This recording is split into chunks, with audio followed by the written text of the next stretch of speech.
Chapter 5. Sim had vanished. A morning came and he was missing from work. A few thoughtless people commented on his absence. On the next day, nobody mentioned him.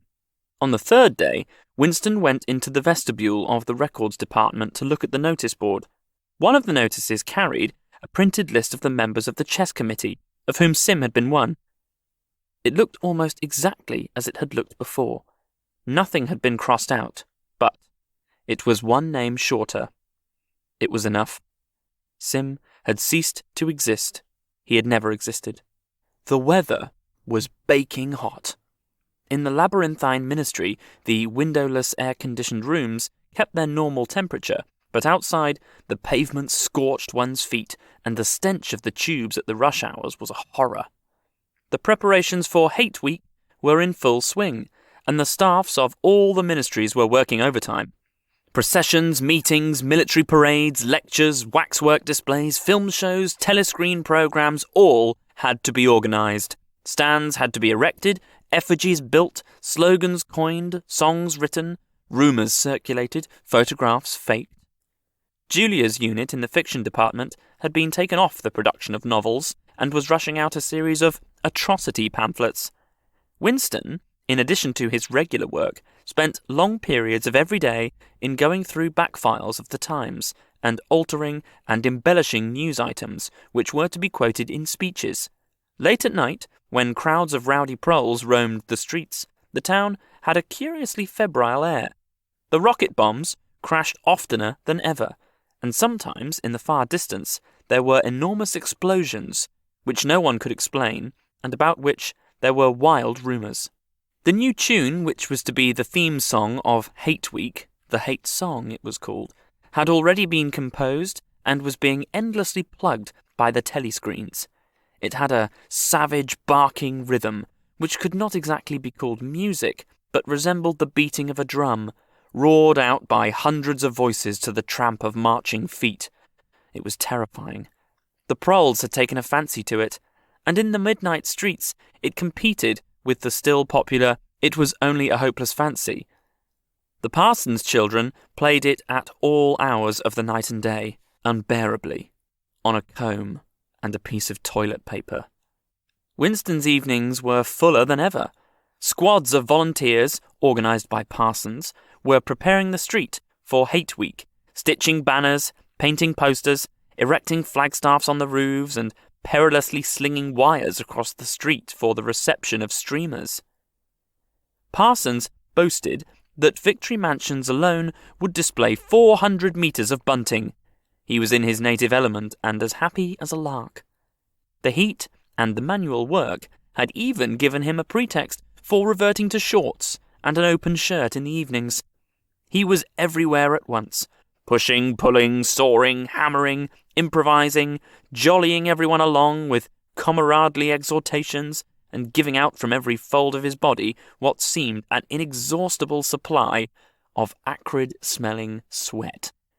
A new poster had suddenly appeared all over London. It had no captions, and represented simply the monstrous figure of a Eurasian soldier, 3 or 4 metres high, striding forward with expressionless Mongolian faces and enormous boots, a submachine gun pointed from his hip. From whatever angle you looked at the poster, the muzzle of the gun, magnified by the foreshortening, seemed to be pointing straight at you. The thing had been plastered on every blank space on every wall, even outnumbering the portraits of Big Brother. The proles, normally apathetic about the war, were being lashed into one of their periodical frenzies of patriotism, as though, to harmonise with the general mood, the rocket bombs had been killing larger numbers of people than usual.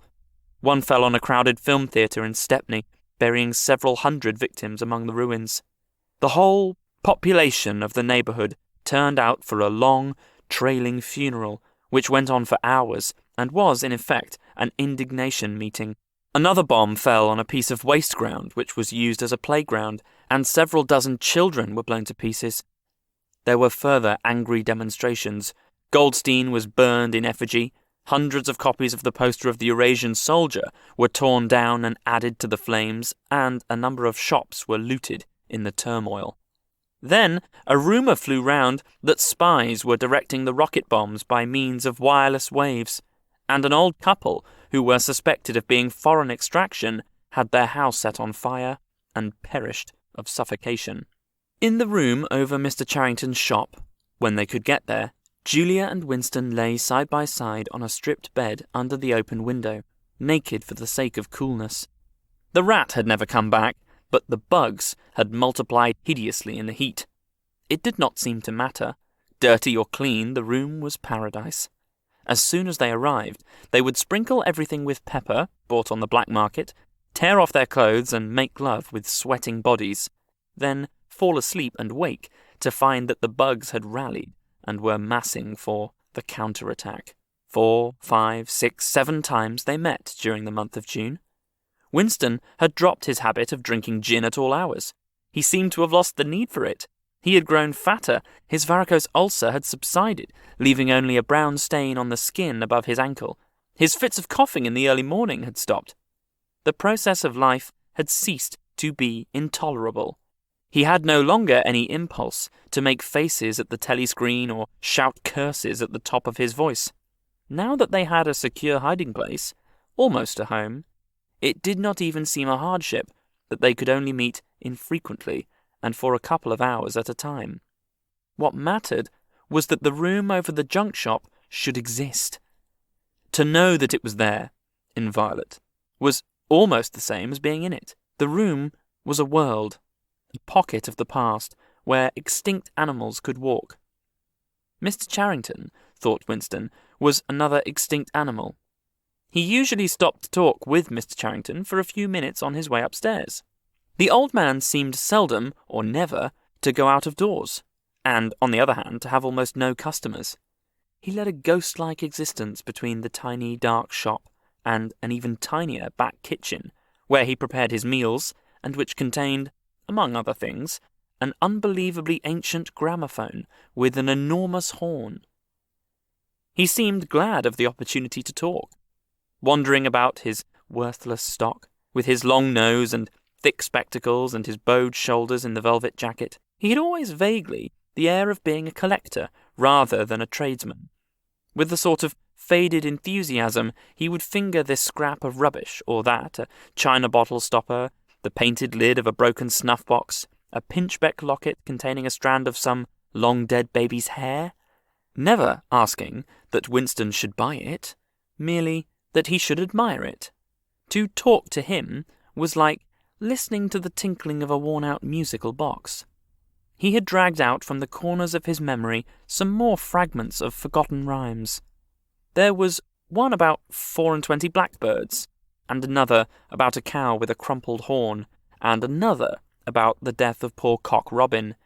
"It just occurred to me that you might be interested," he would say, with a deprecating little laugh, whenever he produced a new fragment, but he could never recall more than a few lines of any one rhyme.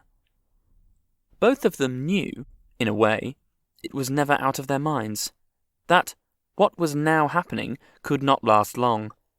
There were times when the fact of impending death seemed as palpable as the bed they lay on, and they would cling together with a sort of despairing sensuality, like a damned soul grasping at his last morsel of pleasure when the clock is within 5 minutes of striking. But there were also times when they had the illusion, not only out of safety, but of permanence. So long as they were actually in this room, they both felt no harm could come to them. Getting there was difficult and dangerous, but the room itself was sanctuary. It was as when Winston had gazed into the heart of the paperweight, with the feeling that it would be possible to get inside that glassy world, and that, once inside it, time could be arrested. Often they gave themselves up to daydreams of escape. Their luck would hold indefinitely, and they would carry on their intrigue just like this for the remainder of their natural lives. Or Catherine would die, and by subtle manoeuvrings, Winston and Julia would succeed in getting married. Or they would commit suicide together. Or they would disappear, alter themselves out of recognition, learn to speak with proletarian accents, get jobs in a factory, and live out their lives undetected in a back street. It was all nonsense, as they both knew. In reality, there was no escape. Even the one plan that was practicable, suicide, they had no intention of carrying out. To hang on from day to day and from week to week, spinning out a present that had no future, seemed an unconquerable instinct, just as one's lungs will always draw the next breath, so long as there is air available. Sometimes, too, they talked of engaging in active rebellion against the party, but with no notion of how to take the first step. Even if the fabulous Brotherhood was a reality, there still remained the difficulty of finding one's way into it. He told her of the strange intimacy that existed or seemed to exist between himself and O'Brien, and of the impulse he sometimes felt simply to walk into O'Brien's presence, announce that he was the enemy of the party, and demand his help. Curiously enough, this did not strike her as an impossibly rash thing to do. She was used to judging people by their faces, and it seemed natural to her that Winston should believe O'Brien to be trustworthy on the strength of a single flash of the eyes. Moreover, she took it for granted that everyone, or nearly everyone, secretly hated the party and would break the rules if he thought it safe to do so. But she refused to believe that widespread organised opposition existed or could exist. The tales about Goldstein and his underground army, she said, were simply a lot of rubbish which the party had invented for its own purposes and which you had to pretend to believe in.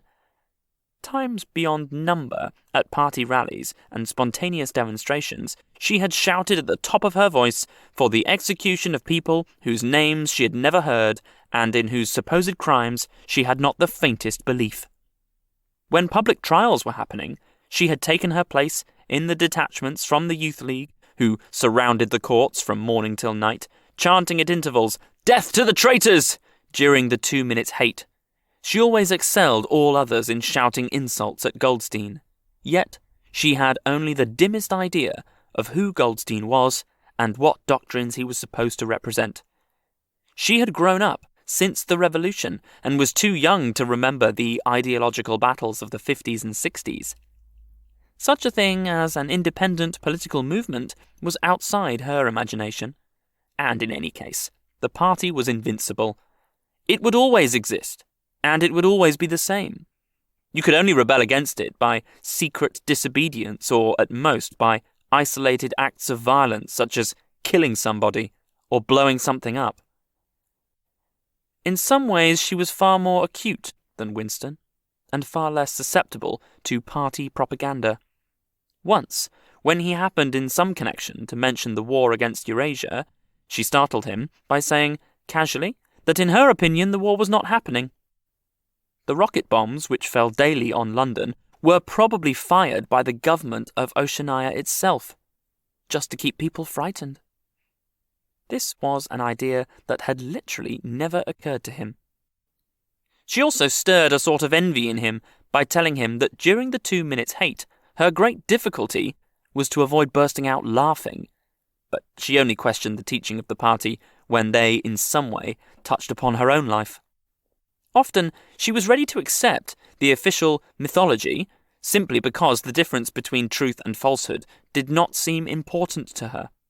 She believed, for instance, having learnt it at school, that the party had invented airplanes. In his own school days, Winston remembered in the late 50s, it was only the helicopter the party claimed to have invented. A dozen years later, when Julia was at school, it was already claiming the airplane. 1 generation more, and it would be claiming the steam engine.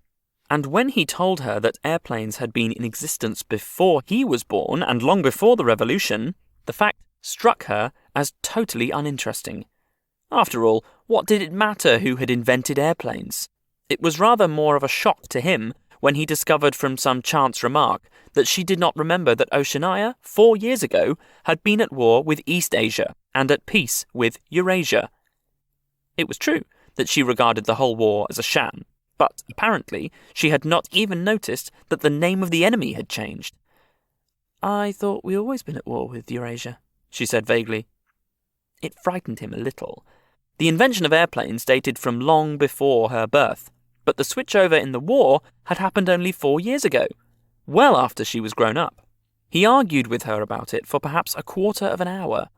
In the end, he succeeded in forcing her memory back until she did dimly recall that at one time East Asia and not Eurasia had been the enemy. But the issue still struck her as unimportant. "Who cares?" she said impatiently. "It was always one bloody war after another, and one knows the news is all lies anyway." Sometimes he talked to her of the records department and the impudent forgeries that he committed there. Such things did not appear to horrify her. She did not feel the abyss opening beneath her feet at the thought of lies becoming truths. He told her the story of Jones, Aronson, and Rutherford, and the momentous slip of paper which he had once held between his fingers. It did not make much impression on her. At first, indeed, she failed to grasp the point of the story. "Were they friends of yours?" she said. No, I never knew them. They were inner party members. Besides, they were far older men than I was. They belonged to the old days, before the revolution. I barely knew them by sight." "Then what was there to worry about? People are being killed off all the time, aren't they?" He tried to make her understand. This was an exceptional case. It wasn't just a question of somebody being killed. Do you realise that the past, starting from yesterday, has been actually abolished? If it survives anywhere, it's in a few solid objects with no words attached to them, like that lump of glass there. Already we know almost literally nothing about the revolution and the years before the revolution. Every record has been destroyed or falsified. Every book has been rewritten. Every picture has been repainted. Every statue and street and building has been renamed. Every date has been altered. And that process is continuing day by day and minute by minute. History has stopped. Nothing exists except in an endless present in which the party is always right. I know, of course, that the past is falsified, but it would never be possible for me to prove it, even when I did the falsification myself. After the thing is done, no evidence ever remains. The only evidence is inside my own mind, and I don't know with any certainty that any other human being shares my memories. Just in that one instance, in my whole life, did I possess actual concrete evidence after the event, years after it. And what good was that? It was no good because I threw it away a few minutes later, but if the same thing happened today, I should keep it. "Well, I wouldn't," said Julia. "I'm quite ready to take risks, but only for something worthwhile, not for bits of old newspaper. What could you have done with it, even if you had kept it?" "Not much, perhaps, but it was evidence. It might have planted a few doubts here and there, supposing that I dared to show it to anybody. I don't imagine that we can alter anything in our own lifetime, but one can imagine little knots of resistance springing up here and there, small groups of people banding themselves together and gradually growing, and even leaving a few records behind so that the next generation can carry on where we leave off." "I'm not interested in the next generation, dear. I'm interested in us." "You're only a rebel from the waist downwards," he told her. She thought this brilliantly witty and flung her arms round him in delight. In the ramifications of party doctrine, she had not the faintest interest. Whenever he began to talk of the principles of Ingsoc, doublethink, the mutability of the past, and the denial of objective reality, and to use newspeak words, she became bored and confused, and said that she never paid any attention to that kind of thing. One knew that it was all rubbish, so why let oneself be worried by it? She knew when to cheer and when to boo, and that was all one needed. If he persisted in talking of such subjects, she had a disconcerting habit of falling asleep. She was one of those people who can go to sleep at any hour and in any position. Talking to her, he realized how easy it was to present an appearance of orthodoxy while having no grasp whatever of what orthodoxy meant.